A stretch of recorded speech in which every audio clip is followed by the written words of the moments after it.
Oke, kita akan lihat satu ayat ini ya. As for me and my house, we will serve the Lord. Ini kata-kata Yosua kepada orang-orang Israel ya. Waktu mereka sudah di tanah perjanjian, mereka sudah masuk ya, sudah tinggal cukup lama, dan ini perkataan Yosua. Dan harusnya ini juga menjadi keputusan kita ya, bahwa saya dan keluarga saya akan melayani Tuhan. Satu keluarga bisa ada 1, 2 anak atau 3 anak atau mungkin lebih ya, lebih banyak. Tapi kita sebagai orang yang percaya kepada Tuhan, apalagi kalau kepala keluarga, kita perlu mengambil sikap seperti Yosua ya. Aku dan keluargaku, kami akan melayani Tuhan. Coba kita lihat beberapa ayat ini tentang keluarga ya. Yang pertama, Kejadian 1 ayat 28. Allah memberkati mereka, lalu Allah berfirman kepada mereka, beranak cuculah dan bertambah banyak. Penuhilah bumi dan taklukkanlah itu. Berkuasalah atas ikan-ikan di laut dan burung-burung di udara dan atas segala binatang yang merayap di bumi. Ini perintah pertama ya, ketika manusia diciptakan, maka dikatakan Allah memberkati mereka, Adam dan Hawa. Lalu setelah itu diberi perintah untuk beranak cucu, bertambah banyak. Tidak hanya bertambah banyak, tapi penuhi bumi dan taklukkanlah itu ya. Kuasailah ikan-ikan di laut, burung-burung di udara, dan juga binatang yang merayap di bumi ya. Ini dari ayat ini saja ada banyak hal yang bisa kita pelajari. Tapi kita lihat Keluaran 23:26, ini janji Tuhan. Ya, sehubungan apa yang telah dia katakan di Kejadian 1:28, dia bilang juga di Keluaran 23:26, tidak akan ada di negerimu perempuan yang keguguran atau mandul. Aku akan menggenapkan tahun umurmu. Lalu Ulangan 7 ayat 14, engkau akan diberkati lebih daripada segala bangsa, tidak akan ada laki-laki atau perempuan yang mandul di antaramu ataupun di antara hewanmu. Ini janji yang luar biasa. Kadang-kadang mungkin sebagian kita suka mendengar ada perempuan yang mandul ya, tapi ternyata ada juga laki-laki ya yang mandul. Tapi ini janji Tuhan, tidak akan ada laki-laki atau perempuan yang mandul di antaramu, bahkan juga di antara hewannya ya. Luar biasa. Mazmur 113 ayat 9. Ia mendudukan perempuan yang mandul di rumah sebagai ibu anak-anak, penuh sukacita. Haleluya. Kemudian Mazmur 128 ayat 3 dan 4. Istrimu akan menjadi seperti pohon anggur yang subur di dalam rumahmu, anak-anakmu seperti tunas pohon zaitun sekeliling mejamu. Sesungguhnya demikianlah akan diberkati orang laki-laki yang takut akan Tuhan. Nah, kemudian ini ayat yang tadi saya singgung ya, Yosua 24 ayat 15b. Tetapi aku dan seisi rumahku, kami akan beribadah kepada Tuhan. Aku dan keluargaku, kami akan beribadah kepada Tuhan. Ayat-ayat ini ya, kalau kita renungkan, seringkali firman Tuhan tuh waktu kita pertama kali dengar, ada yang bisa langsung dapatkan rema atau dapat pengertian atau dapat pewahyuan. Tapi kadang-kadang ada yang setelah beberapa kali kita dengar, kemudian kita renungkan, lalu tiba-tiba ayat itu menjadi sesuatu yang kuat ya, dan merubah cara berpikir kita. Nah, ayat-ayat ini setidaknya bisa menjadi pegangan bagi kita, khususnya bagi orang yang baru menikah terus ingin segera punya keturunan. Ini ayat-ayat yang bisa kita pegang sebagai janji yang Tuhan berikan, bahwa dari sejak awal tuh ketika Tuhan menciptakan manusia, laki-laki dan perempuan, maka pertama-tama dia memberkati dulu. Ya, baru dia perintahkan untuk beranak cucu dan bertambah banyak. Itu adalah perintah Tuhan.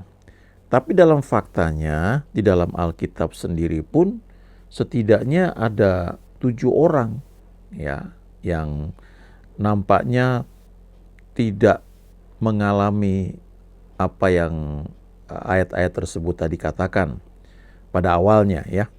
Misalnya ini mengenai Sarah. Ya, Sarah itu istrinya Abram. Dia mandul ya. Sarah itu mandul, tetapi kemudian lama sekali, lebih dari 25 tahun ya, akhirnya melahirkan Ishak yang adalah anak perjanjian. Ceritanya cukup panjang, bisa baca dari Kejadian pasal 12. Nanti terakhir di pasal 21 itu ketika Ishak itu lahir. Lalu Ribka, ya, Ribka itu adalah menantunya Sarah atau istri dari Ishak. Ribka ini juga mandul dan butuh waktu 20 tahun ya, sebelum akhirnya dia melahirkan anak kembar Esau dan Yakub.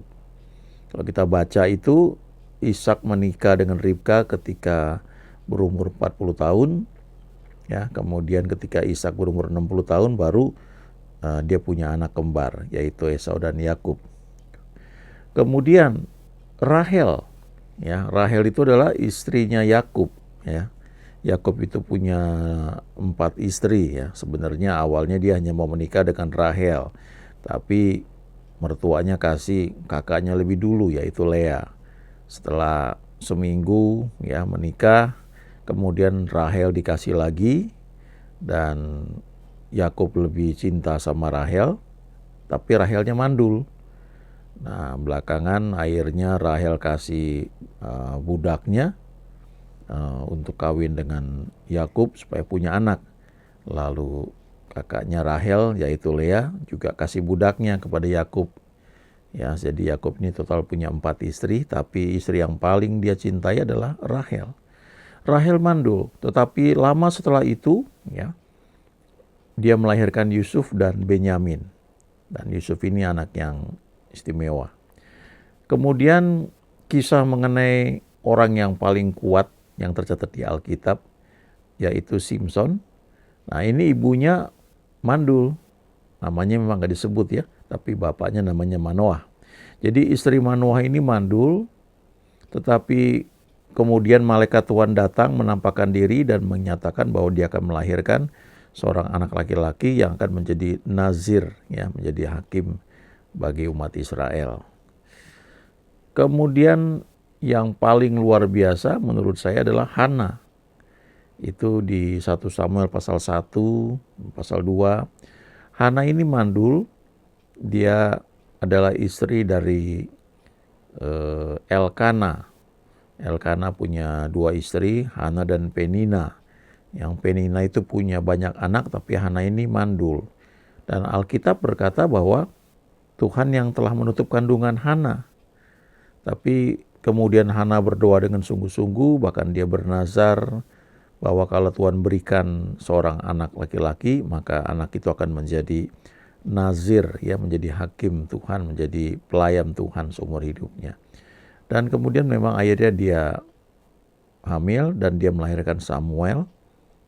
Tidak hanya itu, dia masih melahirkan 5 anak lagi. Kemudian perempuan Sunem, nggak disebut namanya ya, tetapi ini wanita yang menjamu Nabi Elisa, bahkan menyediakan kamar di loteng di rumahnya bagi Elisa ketika Elisa datang ke daerah di mana perempuan Sunem ini tinggal. Nah, dia nggak punya anak, ya, tapi kemudian ketika dia sudah memberikan fasilitas yang baik ya bagi Nabi Elisa ini, dia jamu, ya, kemudian dia ajak tinggal di rumahnya, disediakan kamar khusus. Akhirnya Elisa bilang, ya ini saya mesti kasih sesuatu. Dan Elisa bilang, tahun depan kau akan menggendong seorang anak laki-laki. Dan akhirnya memang anak laki-laki itu lahir, walaupun sempat sakit, kemudian meninggal, dibangkitkan lagi, dan akhirnya menjadi seorang nabi. Itu kisahnya ada di kitab 2 Raja-Raja pasal 4.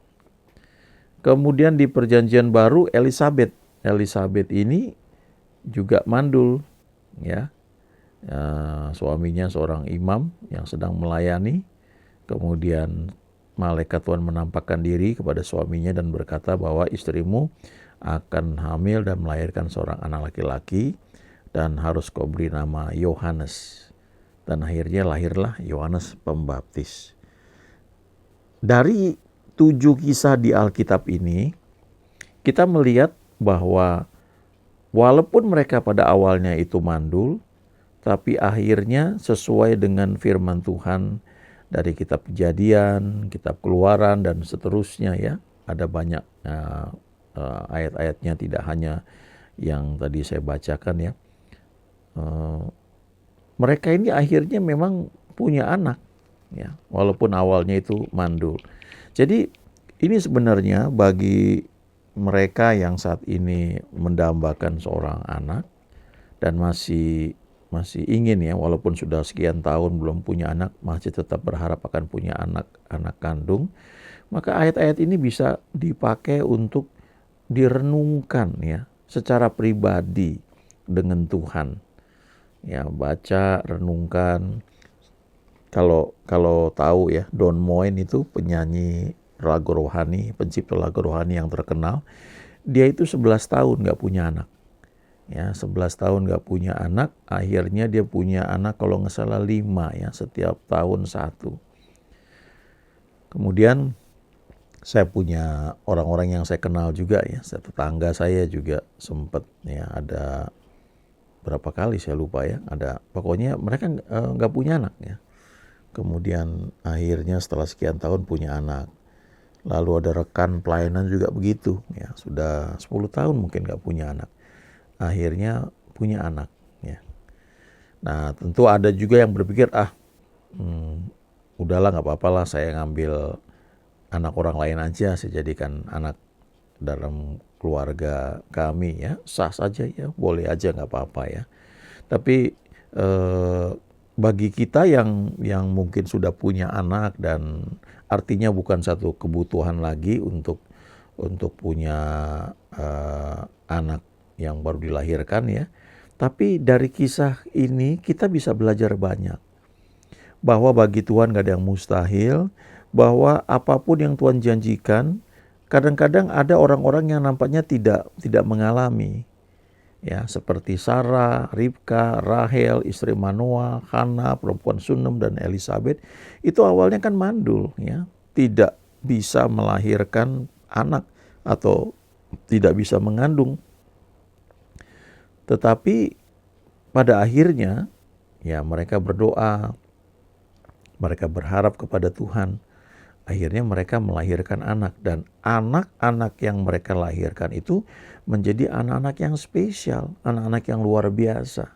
Ya, Ishak itu anak perjanjian. Ya, Yakub, ya, Esau dan Yakub, khususnya Yakub itu juga yang akhirnya menjadi Israel.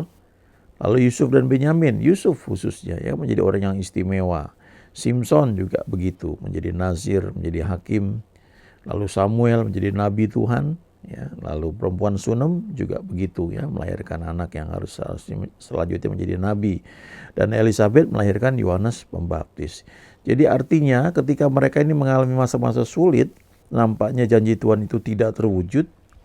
Ketika terwujud, hasilnya menjadi sangat luar biasa, ya. Nah, berdasarkan ayat-ayat ini, kita bisa membuat pengakuan iman ya bagi yang masih ingin punya anak. Tapi kalaupun enggak, kita bisa bantu melayani orang lain yang memang ingin punya anak.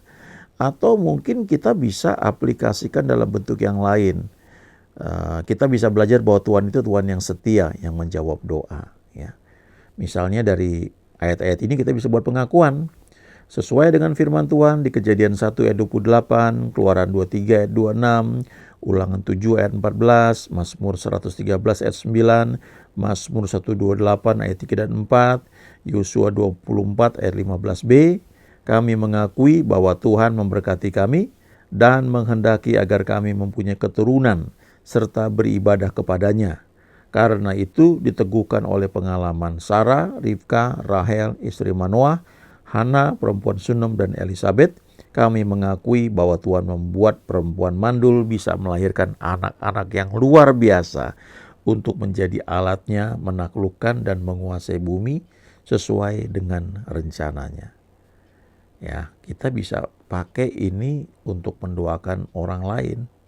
Kita ajarkan, ya, karena ketika kita mendoakan seseorang itu, yang pertama Tuhan menjanjikan bagi orang percaya kalau dia tumpang tangan atas orang sakit, orang itu akan sembuh.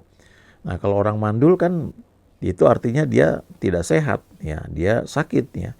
Tumpang tangan, orang itu akan sembuh, ya, bisa punya anak, bisa melahirkan dengan baik. Tapi bisa juga ketika kita doakan, orang itu perlu diberi firman, dan di Alkitab itu seringkali terjadi orang-orang datang untuk mendengar Yesus dulu, mengajar, lalu setelah itu mereka disembuhkan. Jadi dengan kata lain, itu mungkin gak langsung kelihatan jadi, tapi setelah didoakan, ya, dikasih firman, dia mesti renungkan, baca, renungkan firman. Karena firman Tuhan itu kan dikatakan seperti benih, ya, benih yang jatuh di tanah. Nah, sekarang tanahnya seperti apa? Apakah jatuh di pinggir jalan benih tersebut, ataukah jatuh di tanah yang berbatu-batu, ataukah jatuh di tengah semak duri, ataukah jatuh di tanah yang subur? Ketika jatuh di tanah yang subur dikatakan itu adalah orang yang mendengar firman lalu menyimpannya dalam hati yang baik dan mengeluarkan buah dalam ketekunan. Jadi ada proses, ya, proses yang namanya ketekunan melalui waktu, melalui banyak ujian demi ujian, sehingga akhirnya lulus dan bertumbuh, ya, menghasilkan apa yang Tuhan janjikan. Jadi walaupun ini kisahnya mengenai para wanita mandul yang kemudian berubah menjadi ibu yang diberkati, yang anak-anaknya luar biasa, ya. Tapi prinsipnya kita bisa belajar bahwa kalau Tuhan sudah janjikan dari sejak awalnya, seperti yang di Kejadian pasal 1 tadi, ya, ayat 28, Tuhan memberkati mereka dan berkata, beranak cuculah, bertambah banyak, kuasailah bumi, taklukkanlah itu. Nah, itu kan janji Tuhan. Ya, kalau kita nggak ngalami, bukannya janji itu, ya, janji yang lain tentang kesehatan, tentang promosi dan sebagainya, maka kita bisa melihat pengalaman orang-orang ini yang ketika mereka belum mengalami apa yang Tuhan janjikan, mereka berdoa, mereka tetap berharap kepada Tuhan, atau mereka mungkin ketemu orang lain seperti perempuan Sunem ini yang kemudian didoakan, ya, dan akhirnya mereka bisa mengalami apa yang Tuhan janjikan. Banyak hal yang Tuhan sediakan bagi kita, orang-orang percaya. Nah, kita mau ambil itu apa enggak, ya, tergantung kepada kita. Karena firman itu cara bekerjanya adalah pertama kita mendengar setelah itu kita mau percaya apa enggak. Nah, itu bagian kita. Kalau kita mau percaya, maka ada proses yang dilalui. Tidak semalam, butuh waktu. Dan kalau kita tetap pegang janjinya, maka pada akhirnya apa yang Tuhan janjikan itu akan terjadi. Ya, ingat pengalaman Daud, diurapi menjadi raja pada usia belasan tahun, tapi butuh belasan tahun sebelum akhirnya dia betul-betul menjadi raja, ya. Dan dia lulus menjadi orang yang luar biasa. Nah, kita perlu akui hal itu, ya, dalam kehidupan kita, ya, dalam keluarga kita, bahwa keluarga kita adalah keluarga yang diberkati, ya, the blessed family. My family is the blessed family. Ya, keluargaku adalah keluarga yang diberkati oleh Tuhan. Kita perlu akui itu, ucapkan itu. Sama juga seperti Hana ketika dia sudah hamil, dia doa, dia akui terus, ya, dia pegang janji Tuhan sampai akhirnya ketika anaknya itu lahir. Dia terus doakan, dia bayangkan anaknya ini akan menjadi nabi, menjadi imam Tuhan, menjadi orang yang melayani Tuhan.